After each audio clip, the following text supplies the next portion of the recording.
अस्सलाम वालेकुम and good evening. मैं हूं मेहर बुखारी। नाज़रीन, वज़ीर आज़म इमरान खान का कहना है कि हमारी हुकूमत की पूरी कोशिश है कि अफगानिस्तान में सियासी तस्फिया हो जाए। अफगानिस्तान में इंतशार से हमारी सेंट्रल एशिया से सारी तजारत मुतासर हो जाएगी। तालिबान से भी बात करेंगे कि किसी तरीके से कोई सियासी सेटलमेंट हो जाए। वज़ीर आज़म का आज कहना था कि हम बलोचिस्तान के अस्करियत पसंदों और नाराज कौम परस्तों से भी बात करेंगे। बलूचिस्तान के लोगों को कभी फिक्र नहीं हमें होनी चाहिए थी कि इंसर्जेंट्स आ गए हैं या ये जो तहरीक में लगे हुए हैं। मैं वैसे सोच रहा हूँ इनसे भी बात करने का कि ये हो सकता है कि इनको पुराने ज़माने में रंजे हों और इस्तेमाल भी हों, दूसरे मुल्कों से हिंदुस्तान इनको इस्तेमाल करे इंतशार फैलाने के लिए, लेकिन अब तो वो नहीं है हालात।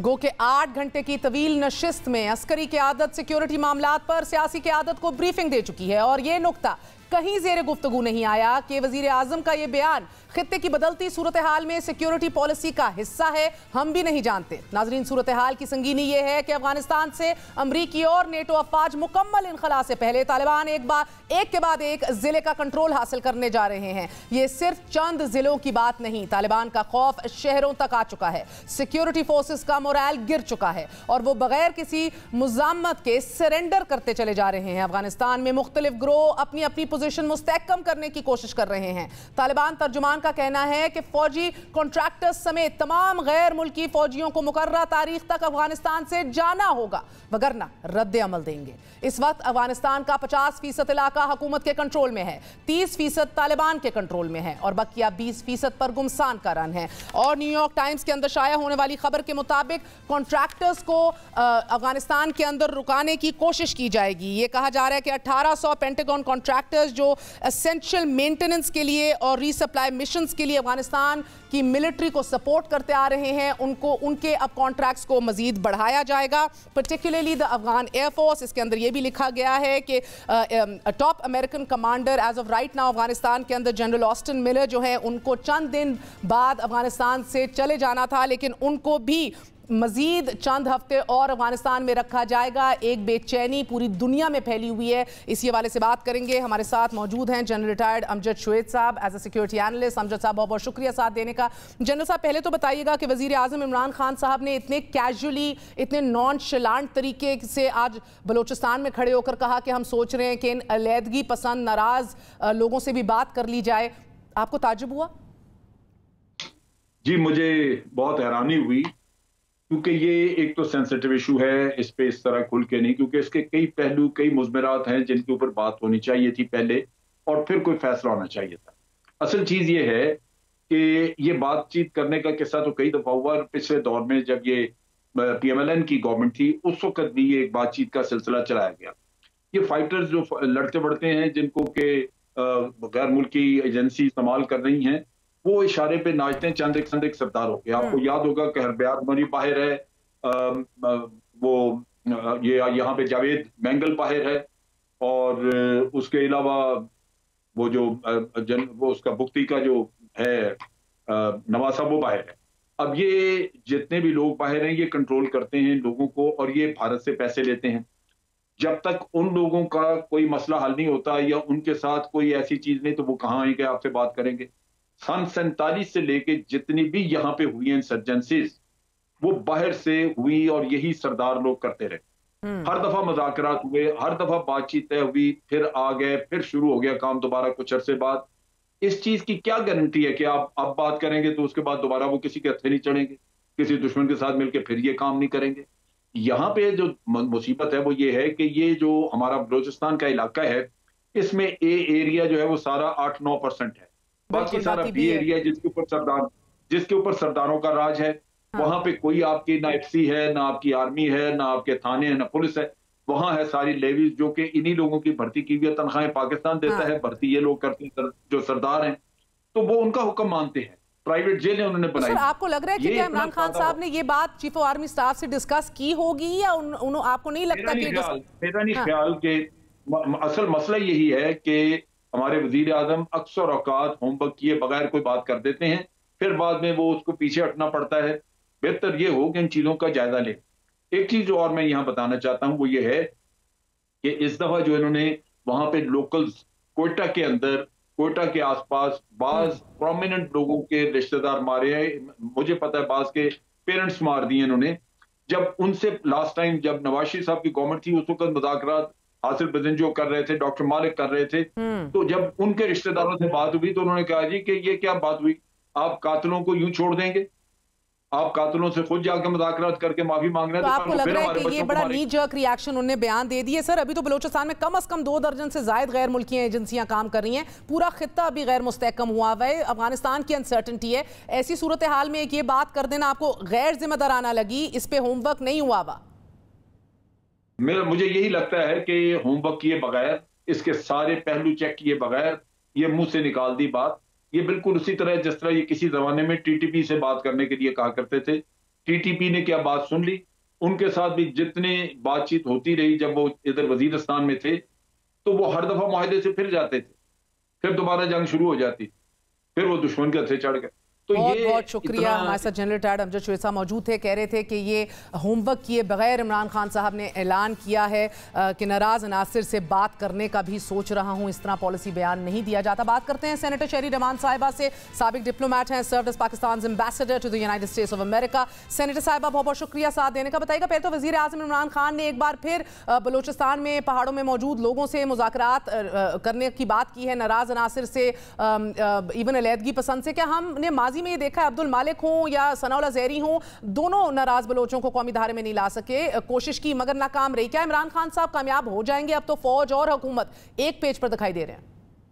देखिए, मुज़ाकरात की मेज पर लाना मैं नहीं समझती कभी इम्पॉसिबल होता है। ये इसमें वक्त लगता है, लेकिन ये प्रोसेस जरूर शुरू होना चाहिए। और ये सियासी अमल होता है, ये एक अस्करी अमल नहीं होता, किनेटिक या मिलिट्री अमल नहीं होता। सियासी अमल को आगे ले जाना, चाहे पार्लियामान में हो या इस तरह की सिचुएशन में जहां लोग अपनी महरूमियां लेके इंतहा पसंदी पर आ गए या अलहदगी पर, तो आपको उनको वापस लाना सेंटर में, कौमी धारे में, आसान काम नहीं है। उसके लिए फिर मैं कहूँगी मैच्योरिटी की जरूरत है और एक पॉलिटिकल वजन चाहिए जो फिर जिसको सब माने। और ऐसा नहीं है कि ये पहले काम नहीं हुआ है। पॉलिटिकल वजन जो सारे माने, एनएफसी अकॉर्ड किस तरह हुआ और फिर 18वीं तरजीह हमारी हुकूमतों में होता रहा है। तो आई डोंट नो, हम तो समझते हैं कि पाकिस्तान की बेहतरी के लिए जो भी हो सके वो होना चाहिए, लेकिन मुझे इनसे होते हुए तो नजर नहीं आता। ये आउटसोर्स कर देते हैं हर चीज अपनी किसी ना किसी को। ठीक है। सो आप इधर लग रहा है आपको कि मेच्योरिटी नहीं है और ऑफ कोर्स यू फील कि he is a contested prime minister, लेकिन सेनेटर साहिबा, नेशनल सिक्योरिटी के हवाले से तो बहरहाल हिज़्ब इख्तिलाफ को काफ़ी तशवीश थी और आपको एतमाद में लिया गया है, भरपूर एतमाद में। You were present inside that room last week. क्या अभी भी कोई एप्रीहेंशंस हैं आपकी?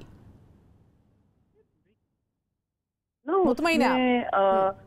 आपको पॉलिसी सेट करके, फ्रेम करके, जमा के तो नहीं बता दिया जाता है। ब्रीफिंग में वो इनपुट्स मांग रहे थे और इस तरह की ब्रीफिंग 2008 में भी पहले हो चुकी है, लेकिन वो पूरे जॉइंट सेशन को हुई थी, क्लोज डोर सेशन को, और उसमें भी मतलब 3-4 दिन लगे थे और लंबी नशिस्तें हुई थी। 2012 में भी ऐसा हुआ था। 8 में तो एक दफा मिलिट्री ने की, फिर हम लोगों ने की, मैंने गवर्नमेंट की तरफ से की काफी लंबी, फिर उस पे घंटों हर नशिस्त में सवालात होते थे। तो देखिए, ब्रीफिंग कोई ऐसा नहीं होता कि हम कल बस वी आर सेट के पॉलिसी पर हम मुतमईन है। ब्रीफिंग बेशक ठीक थी और मैं समझती हूँ बहुत तामीरी अमल है और जरूरी है, और ये इसी वजह के लिए नेशनल सिक्योरिटी कमेटी क्रिएट की गई थी। ठीक है, मगर ऑपोजिशन ने फिर भी वजीर आजम की अदम मौजूदगी पर काफी तंकीद की। आपने तो सुना है कि प्राइम मिनिस्टर की सीट खाली थी। खैर, वो बाद में बहुत ये स्पिन दी गई कि कुछ ऑपोजिशन लीडर्स ने, मतलब हमें नहीं पता कौन से ऑपोजिशन लीडर्स, भी आप उनकी आइडेंटिफाई करें और बताएं। इतने आप शर्मीले और इतने ताबेदार हैं कि आप एक अनआइडेंटिफाइड सी रिक्वेस्ट पे गायब हो गए। जो आपका मेन जिम्मेदारी है प्राइम मिनिस्टर की, to lead and unify the country, वो क्यों नहीं हुआ? ठीक है। और मुझे तो अजीब सा लगा, लेकिन ये पहले भी 3 नशिस्तों में, चाहे वो कोविड हो, कश्मीर हो, पुलवामा हो, बाहर कमरे में बैठे रहते थे लेकिन अंदर नहीं आना मौजूद समझते थे। अजीब व गरीब सूरत हाल है और बगैर लीडरशिप और यूनिटी और वहदत के किस तरह आगे बढ़ेगा मामला? बहुत ही खतरनाक हालात में अगर से मुल्क दो चार है तो इनके लिए तो बहुत बड़ी इम्तिहान की घड़ी एब्सोल्युटली है। खतरनाक है। सेनेटर साहिबा, एज ऑफ राइट नाउ अमरीकी फौज की जानिब से भी बगराम एयरबेस जो है वो खाली कर दिया गया है और एक तेजी से इनकलाब जारी है, even though they wanting to slow it down. लेकिन 2011 से 13 के दरमियान अमरीकी फौज की सरबराही करने वाले जनरल जॉन एलन का ये कहना है कि हमारे अफगानिस्तान से जाने का मतलब ये हरगिज नहीं है कि जंग खत्म हो चुकी है, the war is still on. देखिए, मैंने जॉन एलन को मैं जानती भी हूँ, वो वहाँ सर्व कर रहे थे अमेरिका में, उनका बड़ा उस वक्त भी किरदार था जी। और उनकी गहरी नजर है इस पूरे खित्ते और खासतौर से अफगानिस्तान में उनकी सर्विस भी रही है। तो मैंने जो पढ़ा मुझे नहीं नजर आया कि वो ये कह रहे हैं कि अमेरिका जंग में मुलविस होगा। अमेरिका अगर जंग में मुलविस होता तो फिर वहीं बैठता।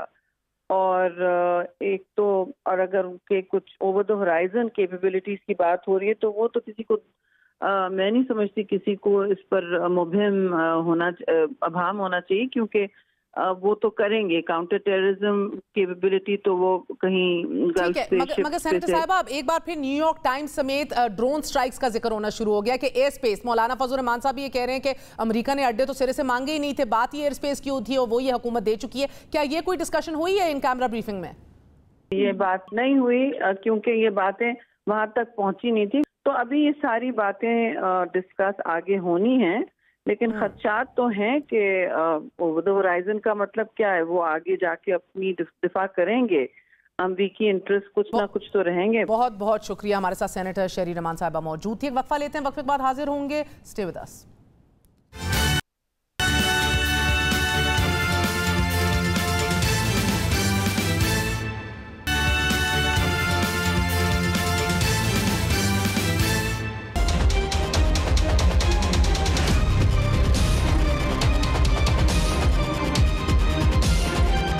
मैं ख्वाब देखता हूँ पाकिस्तान का कि अभी बड़ा अजीम मुल्क बनने जा रहा है। इमरान खान पाकिस्तान की सियासत का गैर जरूरी हिस्सा है। वोट की इज्जत वाले का भी बंदोबस्त करेंगे और कठपुतली वाले का भी बंदोबस्त करेंगे। इमरान खान नियाजी की सीट उसी तरह खाली होती है जिस तरह गरीब की जेब खाली होती है। पीडीएम ठुस है।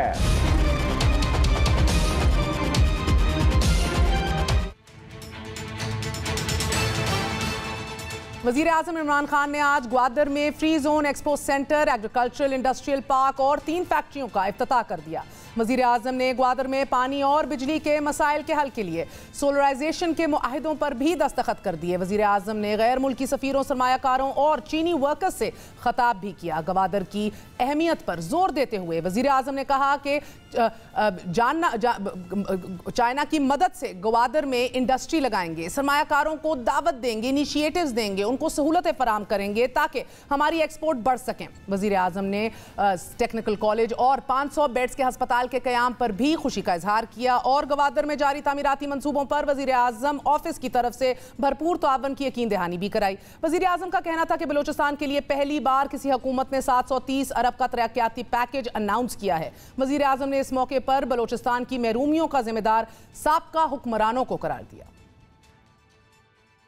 जो आए वज़ीर आज़म या मुल्क के सरबराह, तो उन्होंने वो तवज्जो बलूचिस्तान को नहीं दी जो देनी चाहिए थी। एक नवाज शरीफ ने 24 लंदन में ट्रिप्स की अपने दौर में, 22 प्राइवेट ट्रिप्स थी, 22 भी नहीं बल्कि 23।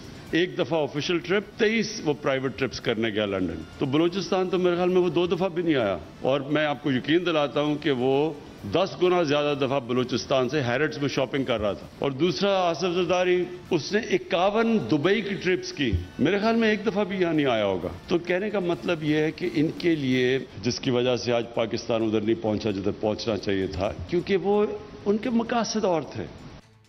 नाज़रीन, दूसरी तरफ अपोजिशन मुल्क की तबाही और बर्बादी का जिम्मेदार हुकूमत को करार दे रही है। स्वात में पीडीएम के बड़े जलसे से पहली बार अपोजिशन लीडर शहबाज शरीफ मुखातिब हुए तो हुकूमत के खिलाफ इनकलाब को नागुज़ीर करार दे दिया।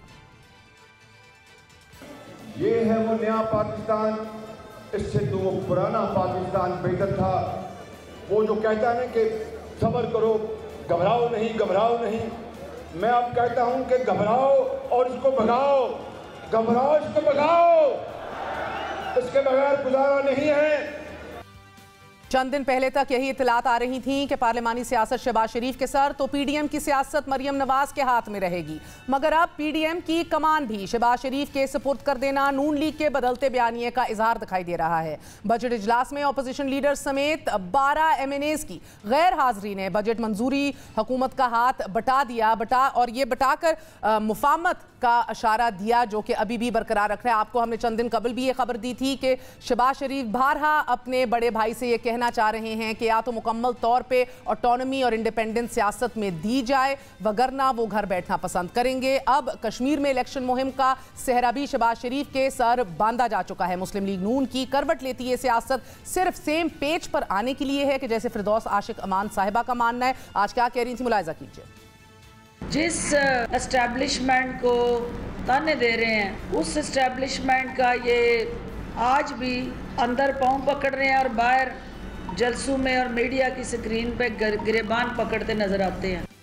फिरदौस साहिबा का यह मानना था कि आज भी अपोजिशन और बिलखसूस PMLN जो है वो इस्टेब्लिशमेंट से राब्ते कर रही है, एक वे आउट ढूंढ रही है।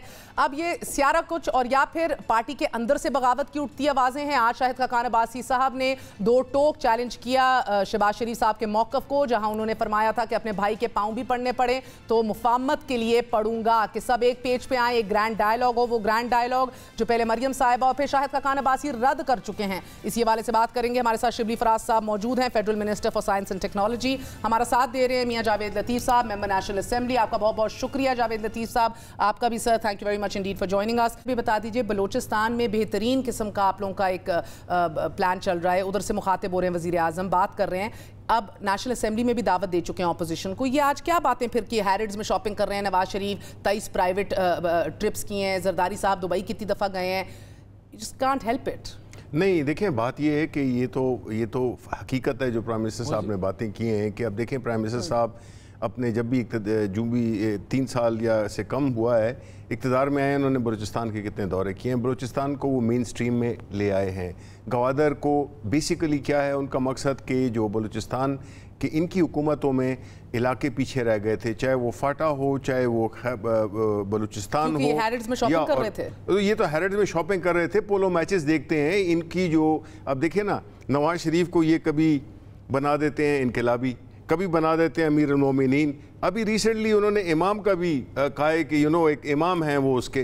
तो मतलब है इनका जो बेसिक जो बात प्राइम मिनिस्टर साहब कर रहे थे वो यही है कि वो एक कंपैरिजन दे रहे थे कि इन्होंने क्या किया पाकिस्तान के लिए।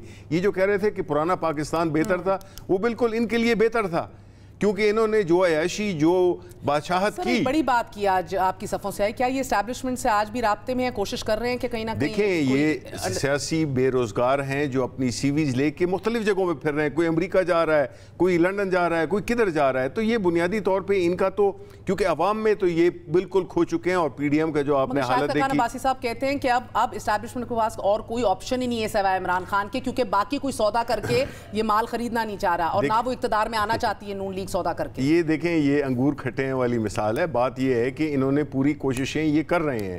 इन्होंने पहले पीडीएम की वो चलाई, मुख्तलिफ इन्होंने हरबे इस्तेमाल करिए, लेकिन वो सब फेल दर फेल हुए, बिकॉज इनका मकसद अवाम के लिए कुछ नहीं था। मुझे बताइए ना क्या प्लान है इनके पास अवाम के लिए, क्या प्लान है इनका इलेक्शंस के लिए? एस्टैब्लिशमेंट के पास इमरान खान के अलावा और कोई ऑप्शन नहीं है। देखिए, इस मुल्क के पास इमरान खान के अलावा कोई ऑप्शन नहीं है। ओके, जावेद लतीफ़ साहब एक बात बताइएगा, शहबाज शरीफ साहब को अपने बड़े भाई के पाँव पड़ने की बात करनी चाहिए थी या नहीं करनी चाहिए थी? आपकी इसके ऊपर क्या राय है?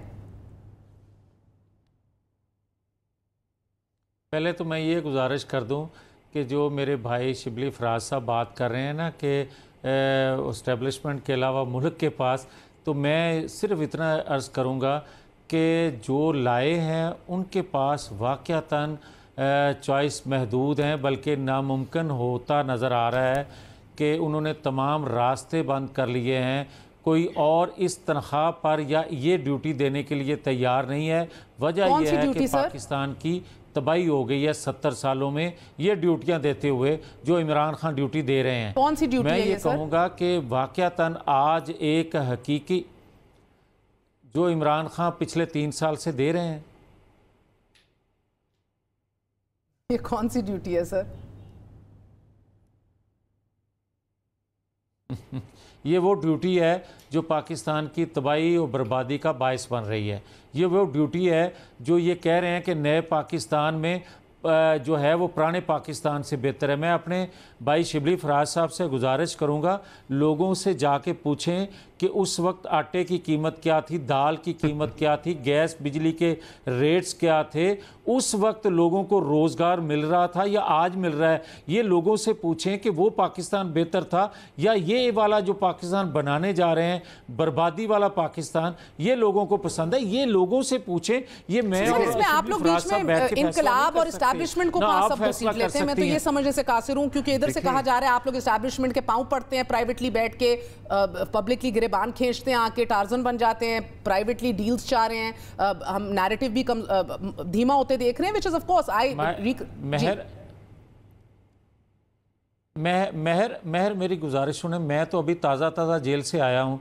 ये जिन्होंने बात की है ना, ताज़ा इनकलाबी हैं फिरदौस आशिक अवान साहिबा जो हैं, उनसे मेरी अर्ज सुन लेना, उनसे पूछें कि किसके पाँव पड़े हैं। मैं मान लूँगा उनका नाम बता दें कि जिसके पाँव जाके कोई पड़ा है तो उन्होंने क्यों पाँव पड़ने दिया है, ये भी मुझे बता दें, मैं मान लूंगा। फिर अगर मैं ये बात अगर ये सारी खून गरमाने के लिए ये मशक होती है पीडीएम के जलसे स्वात में, ये अभी भी खून गरमाने का एक बहाना है सर, क्योंकि अभी तक ये बजट पास कराया है, पिछले साल से ज्यादा अक्सरियत से पास कराया है, सब्र और तहम्मुल नजर आ रहा है, लेजिस्लेशन के ऊपर कमेटियां बन गई हैं, ये तो लग रहा है कि 1.25 साल भी सुकून से करेंगे। तो ये क्यों हो रहा है सब कुछ? नहीं महर, फिर आप अपनी बात को अधूरा ना छोड़ें। मैं आपको ये सवाल कर रहा हूँ, अब मैं सवाल कर रहा हूँ आपकी खिदमत में। मैं आपसे पूछना ये चाह रहा हूँ कि अगर मैं बात करूँ कि कोई गैर कानूनी काम, गैर आइनी काम किसी अदारे की डोमेन में ये बात नहीं आती कि आइन कानून से मावरा कोई बात करे या अमल करे, तो मैं गद्दार ठहरता हूँ। और अगर फिरदौस आशिक अवान साहबा ये बात कर लेती हैं, भाई मुझे ये बताएं किसने ये हक दिया है। मैं पाँव किसी को पढ़ना चाहता हूँ मगर गैर आइनी, गैर कानूनी, मैं उससे फेल करवाना चाहता हूँ। एक सेकंड, तो मैं कहता हूँ क्यों कोई इजाजत देता है? ये इनका लीडर जो है नवाज शरीफ, मुझे उसके बारे में हाई कोर्ट ने क्या फैसला दिया है? क्या फैसला दिया है? कानून से भागे हुए हैं, मुजरिम हैं।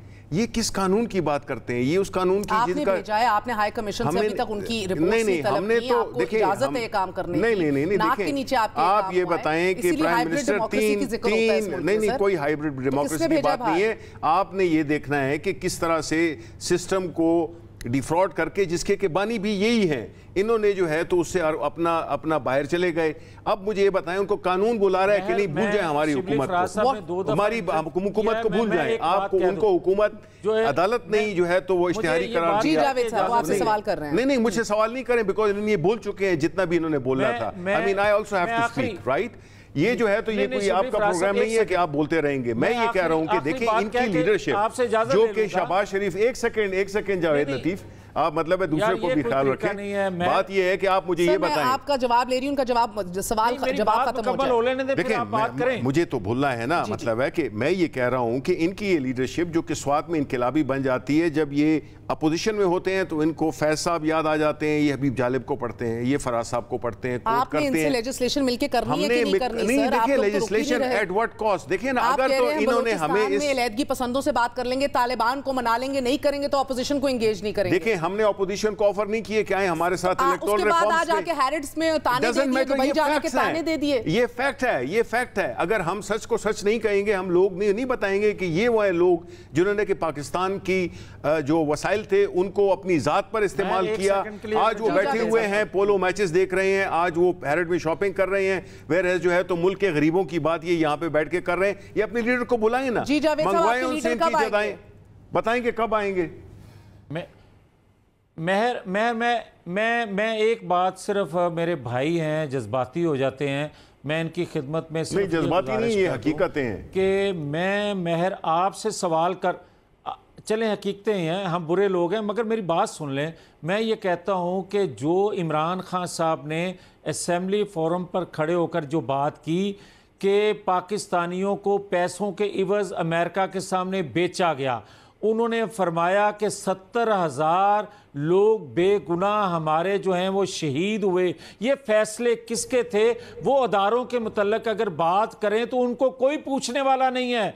वो इल्ज़ाम दें अमेरिका में बैठकर, उनको कोई पूछने वाला नहीं है।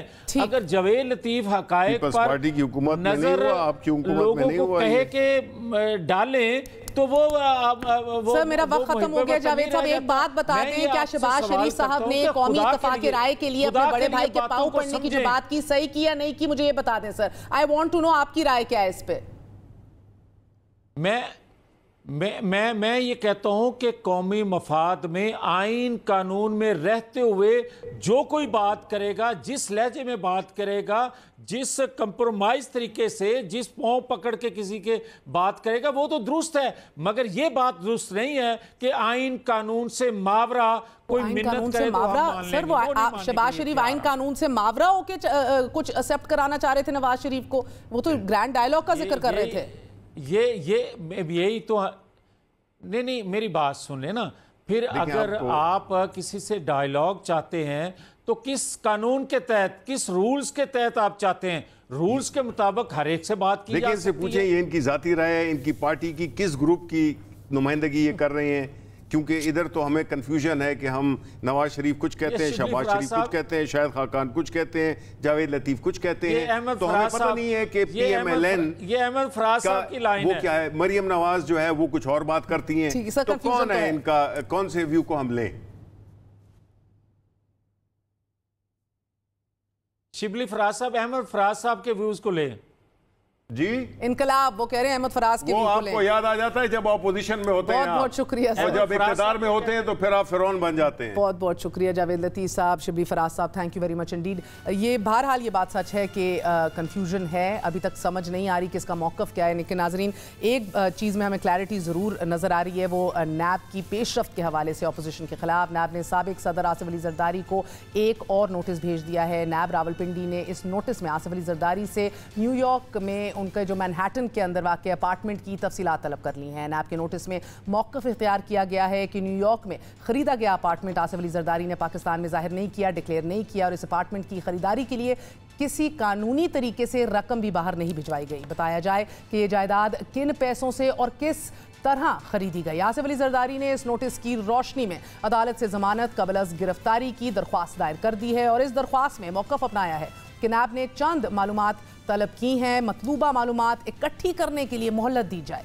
मैं मुख्तलिफ बीमारियों में मुब्तला हूँ और इलाज करवा रहा हूँ, केस के हतमी फैसले तक ज़मानत मंजूर की जाए। नैब की जानिब से मुझे निशाना बनाया जा रहा है, एक तारीख मौजूद है, नैब की जानिब से भेजा गया नोटिस गैर कानूनी करार दिया जाए। आसिफ अली ज़रदारी के इस अपार्टमेंट को जाहिर ना करने के खिलाफ पाकिस्तान तहरीक इंसाफ ने दिसंबर 2018 में बाकायदा रेफरेंस इलेक्शन कमीशन में जमा करवाया था। दिसंबर 2018 में फवाद चौधरी ने दावा किया था कि आसिफ अली ज़रदारी ने अपार्टमेंट का अपने इंतखाबी गोशवारों में जिक्र तक नहीं किया, जिसके बाद तहरीक इंसाफ के रुकन सिंध असम्बली खुर्रमशेर जमान ने बाकायदा रेफरेंस इलेक्शन कमीशन सिंध में जमा करवाया। मगर 20 दिन बाद खुर्रमशेर जमान ने यह कहते हुए रेफरेंस वापस ले लिया कि उन्हें ऐसे ठोस शवाहिद मिले हैं कि जिन्हें वो आला फोरम पर पेश करेंगे। मगर आज 2 साल और 5 माह बाद नैब ने नोटिस भिजवा दिया है। ज़राए का कहना है कि आसिफ अली ज़रदारी के इस मुबैना अपार्टमेंट की दस्तावेजात उनके दोस्त अनवर मजीद के घर पर छापे के दौरान इदारों के हाथ लगी। वक्फा, we gonna be right back.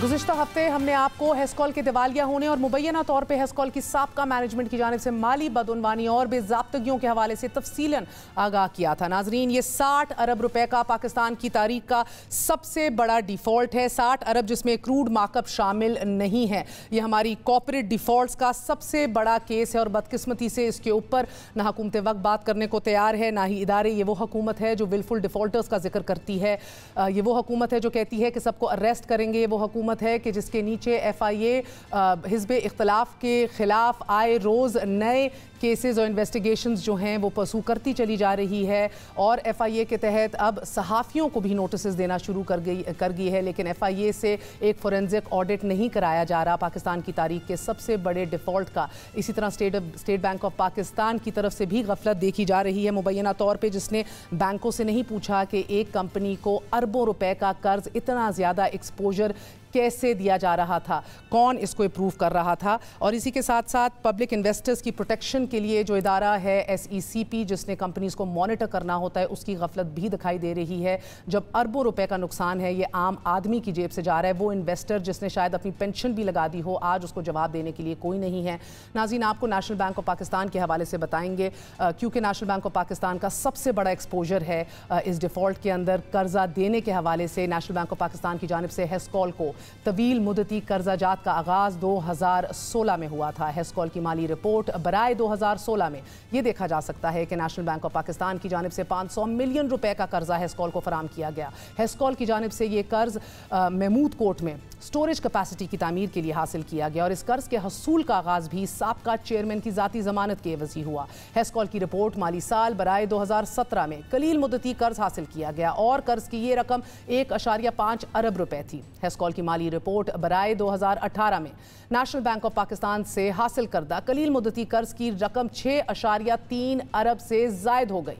कर्ज की इस रकम में से 3.9 अरब रुपए बतौर FATR यानी कि फाइनेंस अगेंस्ट ट्रस्टेड रिसीट्स हासिल किया गया और बाकी कर्ज के तौर पर। हेस्कॉल की माली रिपोर्ट बराए 2019 पर अगर नजर दौड़ाएं तो पता चलता है कि नेशनल बैंक ऑफ पाकिस्तान से कलील मुद्दती कर्ज की ये रकम 18.49 अरब रुपए तक पहुंच गई।